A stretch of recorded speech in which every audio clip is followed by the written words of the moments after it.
Greetings, unsettled souls. This is Sam, I beating Angie of the Media Speaks, doing political commentary for you today. Uh, all kinds of news to get to. I'm like dying of thirst here, painfully so. And with that, VLC player is officially fired. I told you it was coming. USA Today, Donald Trump targets globalization and free trade as job killers. This it's something that almost goes without saying. The trouble is, if you name something it isn't, then or use another name to falsify something that isn't. For instance, this hammer. If I say that it is a device, a tool, I'm going to use this device to get into this house. I'm going to use a hammer to get into this house. You see what I'm saying here? Free trade is not free trade. So you have to watch the way that they word stuff because it will give you the impression that or who could be against free trade? We want to trade with our friends, and that's not what that means. So we go to screen sharing. We can do this together. With 30 miles. Sorry, Donald, I must silence you. 30 miles are not modest in PA. While attacking Hillary Clinton and other career politicians, Donald Trump took aim Tuesday at two other prominent election targets: globalization and free trade. Globalization has made the final. Listen to this, friends. Really listen to this. Globalization has made the financial elite and all of the people who run your lives into the ground, my friends, who donate to politicians. It's made them very, very wealthy. But it has left millions of our workers with nothing, poverty, and heartache. Donald Trump said this to reporters during a prepared speech targeting free trade in a nearly shuttered former steel town in Pennsylvania. And I have, well, unfortunately, my dad is dead now, but a lot of my family is still living in Pennsylvania. We don't talk a lot, but they're very much there. It used to be a thriving, booming area. Listeners coming in all over the place. Thank you. Um, but it used to be thriving. It used to be really good for the economy and for the people that work there. Outsourcing has destroyed that. Do you understand that outsourcing has ruined that? Sending jobs overseas has ruined that. Well, Donald Trump is calling this out for exactly what it is. Oh my God, the way this page refreshes is annoying. The problem here isn't Trump. The problem is that he's pointing out what they don't want you to know. The globalization is sending all of your jobs away and literally putting you down here. It was a speech devoted to what he called how to make America wealthy again. What's wrong with that, friends? What's racist about wanting that? Trump offered a series of familiar plans designed to deal with what he called failed trade policies, including, now listen, a lot of people say Trump doesn't give specifics. Trump doesn't say exactly what it is that he wants. Yes, he does. Listen, let me know. You have listeners, I'm popping it all over the place. Let me know what you disagree with here. He has included rejecting the Trans Pacific Partnership with the Pacific Rim nations. Pause. That is exactly what we want to happen because the Trans Pacific Partnership continues what NAFTA has done and sends our jobs away. And he wants a renegotiation of NAFTA, the North America Free Trade Agreement, with Canada and Mexico, withdrawing from it if necessary. Look, friends, don't tell me that sending our jobs to Mexico is helping Mexico. If we were helping Mexico so much, then their economy would be booming and we would be trying to sneak over to get there. Why isn't that happening? We sent them our jobs, right? So they should be making a fortune. No, we haven't helped anybody. All we've done is help the elite in Mexico enslave their own people. And we have impoverished and diminished the quality of lives of our own people in doing so.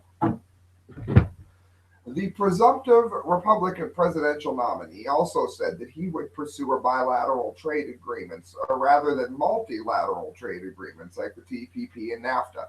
In other words, work directly with countries and actually work out the deal. What you're finding here is politicians are doing the great cop out. They are signing on to trade deals that include a large number of countries, but they are not having to actually deal with the person in front of them that represents the nation that they are dealing with. They'll put it under these blanket trade deals, which involve the richer nations capitulating their economy to the poorer nations because it's cheaper to make it there. In addition to appointing better trade negotiators, it goes on, and stepping up punishment for countries that violate trade rules, on more specifics, Trump's plan would also target one specific economic competitor, and that is China. Good.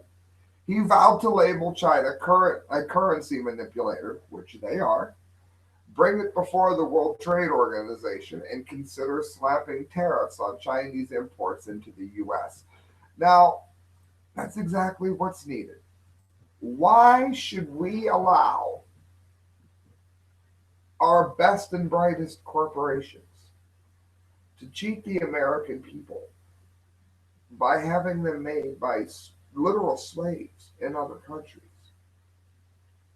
and then make a fortune off bringing it back in and never once have to give anything back into the country that's making them all this money and talent to begin with? This is a problem. And I'm happy that Trump wants to end this. And if you're not, you need to wonder whether or not you're an American. It is not libertarian to give your country away to somebody with half your economy. Clinton and other politicians, meanwhile, watched on the sidelines as our jobs vanished and our communities were plunged into depression level unemployment, Trump said in a dusty old aluminum plant in the Monessen, part of what was once known as the Steel Valley along the Monongahela River. Echoing his mantra of America First, Trump vowed to use only American steel and aluminum on U.S. roads, bridges, and construction projects, and employing only American workers. Do you believe that we even have to talk about this? Trump's the only candidate that wants to use American steel on American bridges. It's insane, friends. It's absolutely insane that this has to even be a topic. So I mean, what I have listeners. Thank you. Do me a favor, leave a comment. What are you against? If you are, we don't need the TPP. Trump is right. We don't need to stay in NAFTA, existing as it is now. Trump is right. So he wants to renegotiate these things. He wants to use American work and American steel to build American roads, paying American wages. What is wrong with that? Friends, we're going to go on to the gold update here. As you can see, I'm going to look at the chart. Gold is down today, 1304. Silver is back up at 1838. Platinum is sitting at 1,070. Palladium's recovering. The correct views, the show you're watching was unbelievably right when I told you to invest in gold. Those of you that listened Friday morning, you made 8.1%. That is about $61-ish on an ounce of gold from where it was the Wednesday before. Did I do that? What little gold I have, I kept. I'm using it for when I retire, and I'm not that old, so it's going to go up higher than that, I'm thinking. There are certain numbers that it can hit. Like if it gets up to be around 2,300, 2 grand, you might see me thinking about getting rid of some of it anyway. I don't have a lot, very little. And no, it's not kept at the house, thieves. But there's a time to sell for a lot of people that are much sooner than that. People that have invested and they want to make money now. They made a fortune last Friday. They are delighted with this show right now. So I'm going to go ahead and give you a full gold update. And I have all kinds of other stuff to get to. I've got Brexit news. I've got ISIS threatening San Francisco. I've got the DUMBDEE of the day, more PC crap. But you're going to want to hear this. This is Tyler Durden, nice name. Greenspan warns a crisis is imminent and urges a return to the gold standard. Isn't it kind of weird that violinist, he's a great violinist, by the way, guy, uh, the gold standard here is being mentioned by Greenspan. I almost called him Goldspan.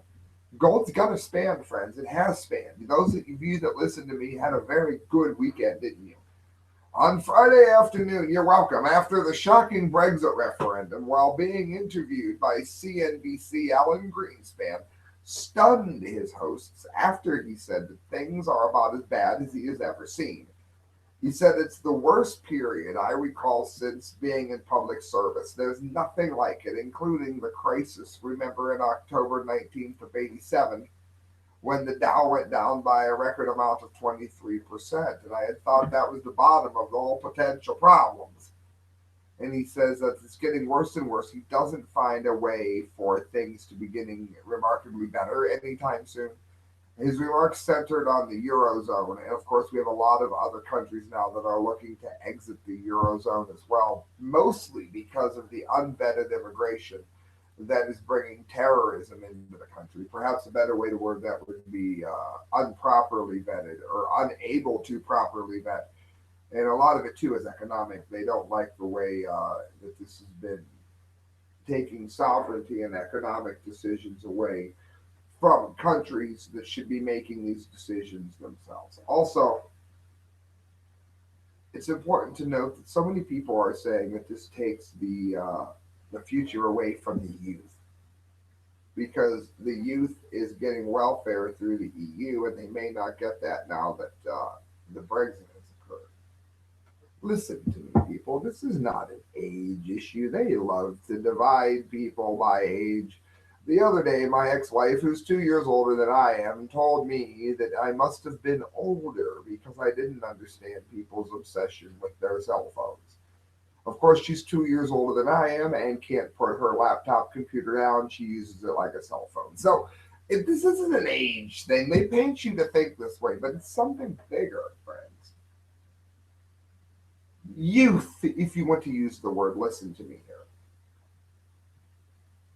How can you call the EU a success when the reason you're worried about leaving it is because you're going to lose your welfare? Don't you think your country should have enough jobs and unemployment and opportunity that you can excel without having to live off the government dole? If the EU was working, you wouldn't be in this situation. And that's nothing to do with age. That just has to do with, I don't know, knowing how to read, knowing how the world works, which isn't a matter of age. I've been following this since I was like 14.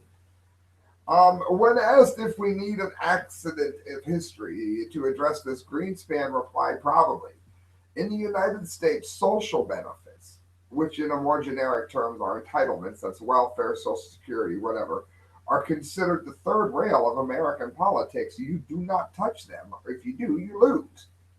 In other words, trying to live within your means is something that he is saying cannot be voted on because if you do, people are going to vote against you.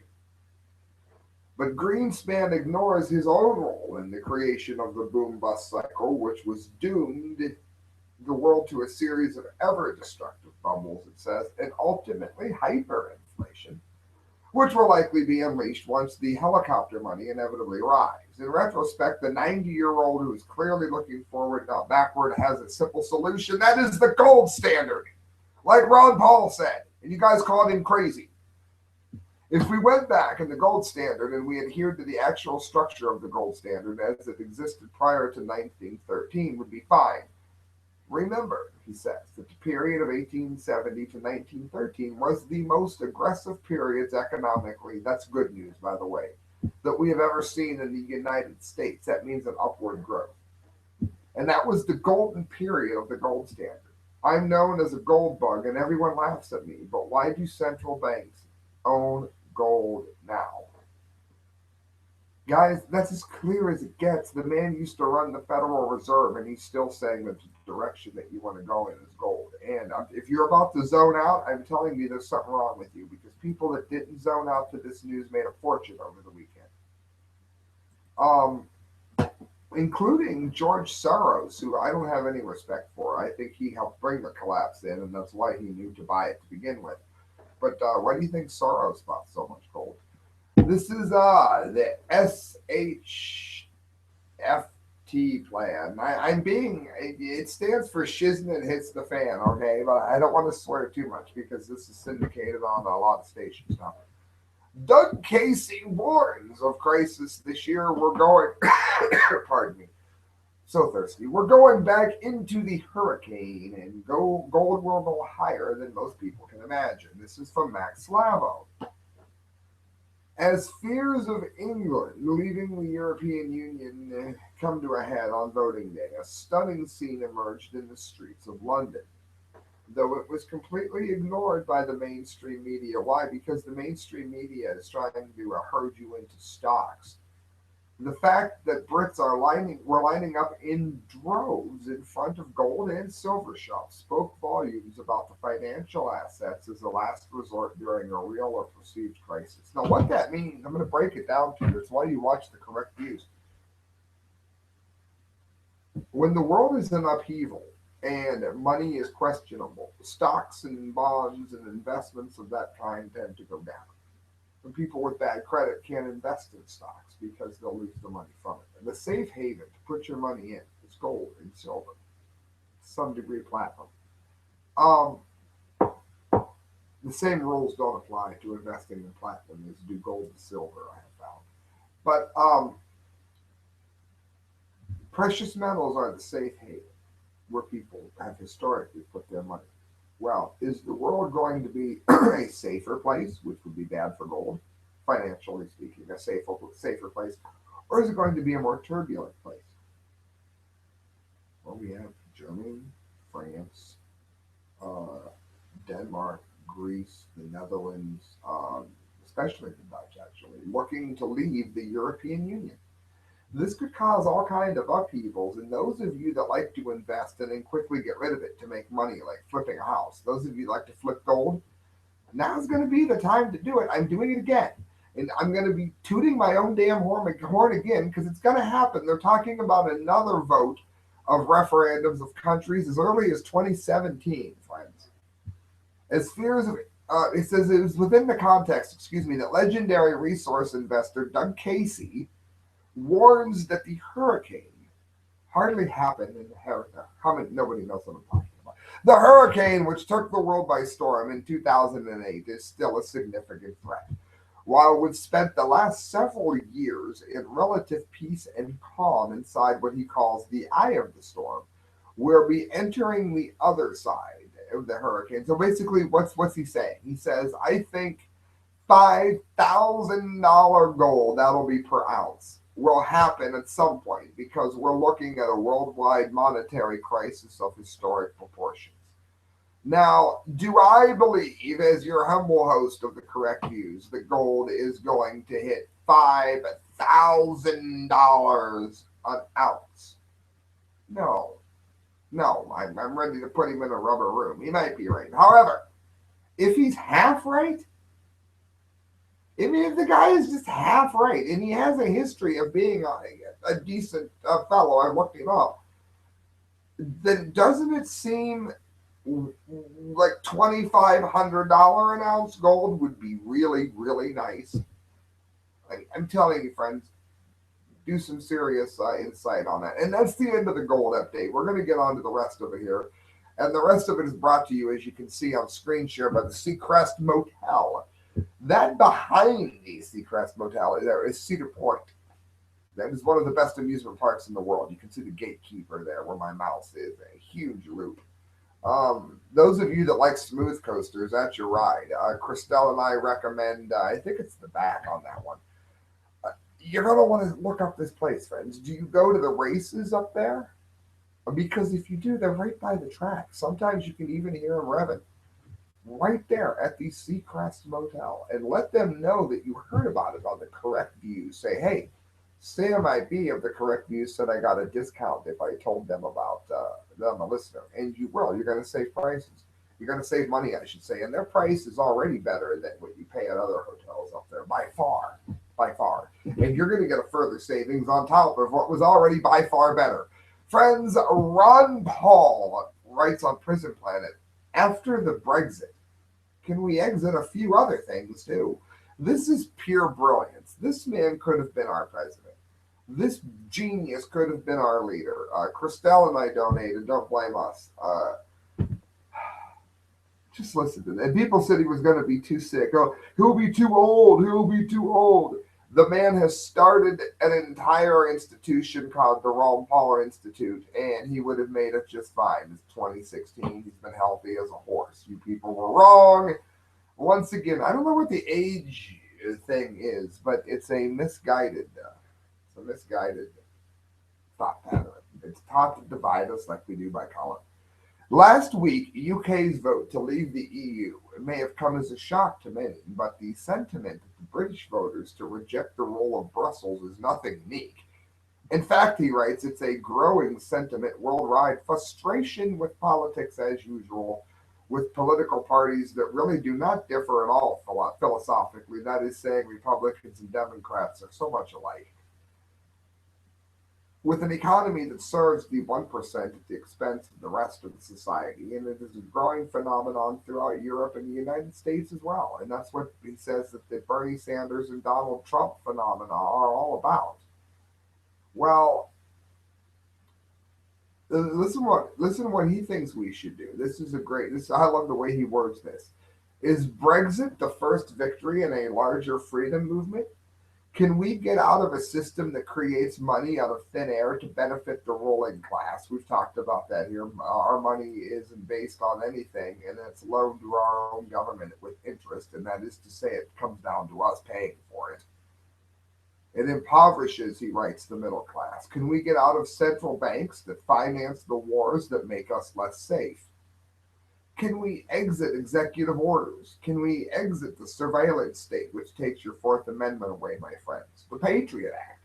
Can we exit the NDAA and indefinite detention? Can we exit U.S. worldwide drone programs that kill innocents overseas and make us hated all over the world? That's the man who could have been our leader, friends, could have been our president, and we absolutely blew it. Next story here. Brought to you by Mike McLaughlin, one of the best writers. Look him up on Facebook. ISIS video threatens San Francisco and shows the Golden Gate Bridge and the skyscraper. PJ Media. The problem here is what CARE, which is a pro-Islamic organization, had to say about it. And don't leave comments anti-Islam. I'm not anti-Islam. I'm anti a belief system which many Islamists have that jeopardize those around them who do not share their beliefs due to the actions of those people. The rest of Islam, I don't really care. I've always said I personally am Christian, but you are welcome to worship the mighty mice men that rule the moon made of green cheese if you so choose. It's the ones that are cutting off heads that concern me. Not usually the mouse worshippers doing that, by the way. A new video released by ISIS today, and this was June 27th, heavily praised the Orlando nightclub shooter Omar Mateen and also made specific threats against San Francisco and Las Vegas. The video released by ISIS in Mosul rolls images of Mateen and news footage of the Pulse attack on June 12th. Also shown is footage shot by Larosi Abala during the June 23rd attack on the French commander and his family. It seems that here Abala, the swine, live streamed, yes, I said it, on Facebook, his statement from inside the home of his victims, Jean-Baptiste Salvaning, it's the Religion of Peace here, 42, and Jessica Snyder, 36. A police station secretary during the attack on Maganville, about 30 miles outside of Paris. So these terrorists are praising each other, never threatening to bring anything of any help to the nations of the world, just terror. It's the way Islam spreads. Nobody chooses to be Islamic. You're forced into it at the force of a blade, at the tip of a blade. Clips are shown of American Muslim leaders making statements after the Orlando shooting, including CARE press conference, accusing them of cooperating with disbelievers. Now pause. Care, CAIR. Care is one of the most damaging groups in America today. They often side with Islam, even when other Islamists do not side with it. They have supported people that have ties to terrorism for years. However, to be fair, CARE is not out there decapitating people. CARE is not throwing homosexuals off of buildings like ISIS is. And because they're not doing it, ISIS wants to attack CARE. I'm worried that I'm speaking to a nation that is so stupid that they cannot understand the importance of that last sentence. An image of Obama and French President Francois Hollande embracing is shown in flames rising up. So basically, even CARE is considered way too liberal to live. So we kill CARE too. Madness, friends, madness. That brings us to what you're waiting for. It's the DUMBDEE of the day, brought to you as we go to screen share here by Sticker Junkie. Make sure when you order your stickers from Sticker Junkie, you type in correct views or the correct views in the comment line or the checkout, and you're going to get a further savings. The DUMBDEE of the day, brought to you by Sticker Junkie again. Teachers at all girls' schools should consider eliminating the use of the term girls. It's from the College Fix. You are a freaking idiot. Those teaching at all girls' schools in the United Kingdom, in certain instances, should consider addressing youngsters merely as students or pupils, according to the English Telegraph. Now, I wish that Christelle was up here because she had never seen My Fair Lady, and I did a reference the other day to Eliza Doolittle. And the English have always prided themselves on the preservation of the Queen's English, the Queen's tongue, the proper way of speaking.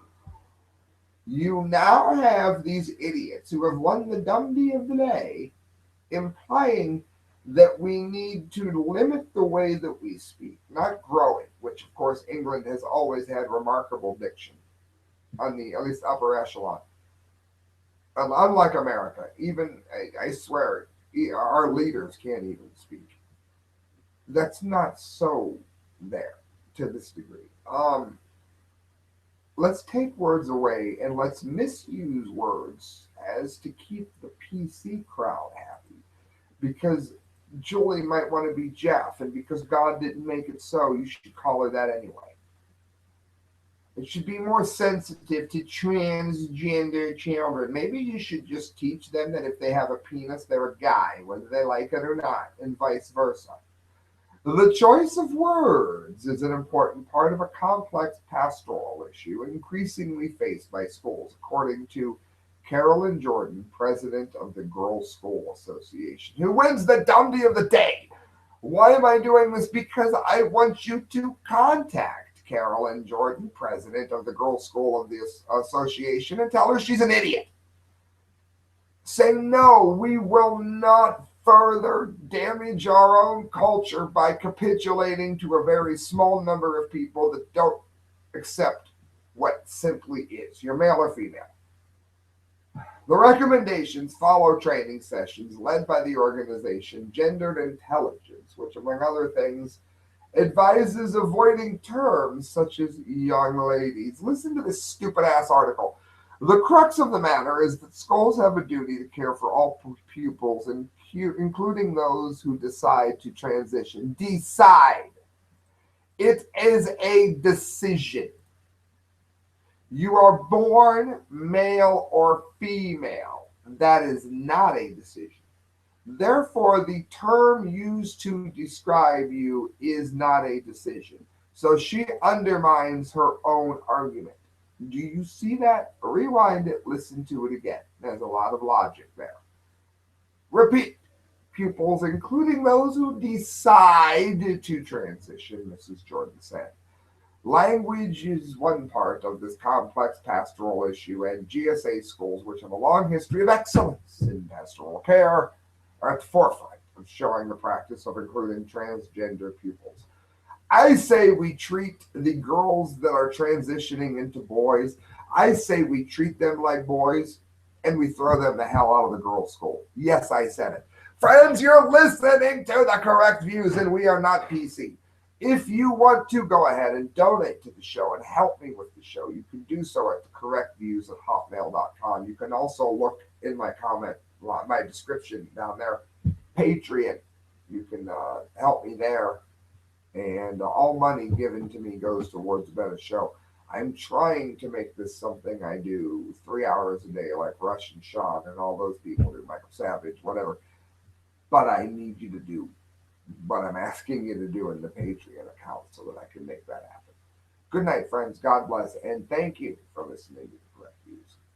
God bless.